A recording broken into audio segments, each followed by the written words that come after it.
Alors, quel avenir pour le Mali? On en parle tout de suite avec notre invité, Thiambel Diambayera, directeur de la publication de La Voix du Mali. Bonsoir. Bonsoir. Merci d'avoir accepté notre invitation sur RT France. 9 ans de présence pour cette force Barkhane et puis pour éradiquer le terrorisme, la lutte anti-djihadiste dans la région. Alors quel bilan, qu'est-ce que l'on peut retenir justement de cette force Barkhane selon vous? Un bilan mitigé. Si la France a adopté une stratégie d'élimination des leaders de ces groupes, l'opération Serval a été certainement très bien accueillie et l'opération Barkhane est contrairement favorable à ces populations et même aux États, en tout cas au Mali, c'est considéré comme un échec parce que la relation franco-malienne s'est terminée en queue de poisson avec autant de difficultés, rupture diplomatique, rupture de l'accord de défense. Je crois que le problème véritablement a commencé quand le président Macron a voulu organiser un sommet à l'aéroport de Bamako sans impliquer les autorités maliennes de l'époque. C'était sous Bandao. Ensuite, avec Assimi Goïta, la situation s'est fortement détériorée et on en est arrivé là au constat que les deux parties ne peuvent pas conjuguer les efforts pour lutter efficacement contre le terrorisme. Ce constat étant fait, donc je crois que Barkhane ne pouvait pas rester au Mali. Autrement dit, financièrement aussi, cette question arrangeait la France parce que la France ne pouvait plus supporter le coût de cette intervention au Mali qui était assez élevé quand même. La note était salée, plus d'1 million d'euros par jour, c'est difficile. Il faut aussi dire que ce bilan-là retient aussi quelque part un dossier macabre parce que c'est des hommes et des femmes qui sont tombés pour la libération du Mali, côté français, côté malien. Le Mali a perdu depuis 2012 jusque-là plus de civils et militaires y compris étrangers, plus de 10 000 hommes sont tombés pour cette libération du pays, pour cette lutte contre le terrorisme qui s'est déplacé du nord au centre et aujourd'hui qui est en train de se répercuter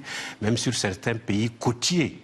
Donc le bilan est presque mitigé. En tout cas, d'un point de vue, on doit constater maintenant que la question militaire pure et dure n'est pas une solution à cette lutte. Il faut aussi l'accompagner par un plan de développement, le retour de l'administration, l'installation sur ces territoires qui sont des territoires difficiles. Le Sahel est indomptable, le Sahara est indomptable. Le centre aujourd'hui connaît une réjouissance parce que les groupes djihadistes se recrutent tout simplement dans les populations locales. Mais justement, le départ de l'armée française du Mali a quand même ouvert une nouvelle brèche aux djihadistes, notamment au nord-est. Ouvert, c'est un peu trop dire parce que l'armée malienne, en tout cas, s'est organisée avec d'autres partenaires, avec le partenaire russe, s'est équipée à hauteur de souhait, même si la collaboration avec les pays voisins n'a pas continué tant que telle, comme souhaité dans le cadre du G5 Sahel. On a eu aussi l'Algérie qui ne s'est pas impliquée, même si on s'attendait à ce que l'Algérie s'implique davantage aussi et joue un rôle au-delà du rôle diplomatique, s'investit sur le terrain pour aider. Ce n'est pas le cas encore, et même la Mauritanie. Sinon, comment comprendre que ces deux pays voisins du Mali ne sont jamais inquiétés par le terrorisme? Il y a quelque chose qui ne va pas et donc l'arbre cache la forêt. Donc concrètement, je crois que cette situation quand même est connue de tout le monde. Donc si on doit lutter efficacement contre le terrorisme, c'est la vocation des armées des pays, des différents pays, de s'investir. C'est leur rôle de toutes les façons de sécuriser les populations.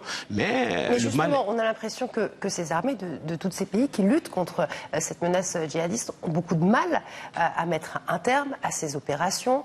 Vous parliez tout à l'heure du rôle de la Russie. On sait qu'il y a un rôle maintenant qui est important de la Russie, le rôle de la Chine également en Afrique. Est-ce que ce sont des acteurs qui pourraient justement œuvrer à limiter, on va dire, ce positionnement des djihadistes?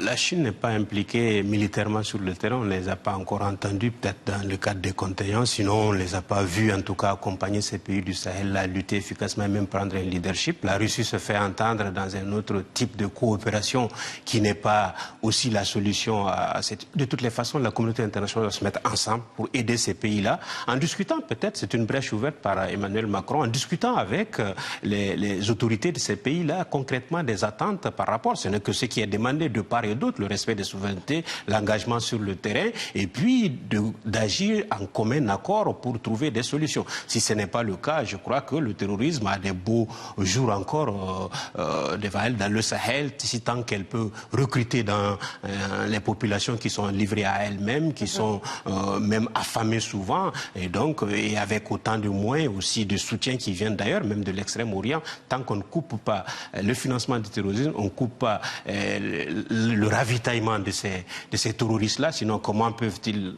acquérir du matériel, comment peuvent-ils s'alimenter, avoir du carburant, se déplacer librement. C'est des groupuscules. La nature de la guerre aussi a changé, c'est une guerre asymétrique où ce n'est pas un front, c'est des populations, c'est des hommes et des femmes qui sont diffus dans cette population, qui viennent, qui attaquent et puis ils repartent. C'est une guerre difficile à maîtriser. Il va falloir que les pays coopèrent, que la communauté internationale joue sainement son rôle et que les ONG aussi ne soient pas sévrés et aussi jouent franc jeu avec ces populations-là. Et surtout que l'État revienne dans ces zones occupées, l'école revienne et que la vie reprenne dans ces zones-là pourvu que les populations puissent revenir de leur exil. Alors, Barkhane, c'est terminé, mais la France reste quand même engagée dans la région. Hier, Emmanuel Macron a annoncé une nouvelle stratégie. Il doit consulter justement ses partenaires africains pour élaborer peut-être une autre mission. Mais on voit bien que la présence française dérange. On l'a vu d'ailleurs avec notamment le Niger, qui ne veulent pas de ces soldats français. Pourquoi ce sentiment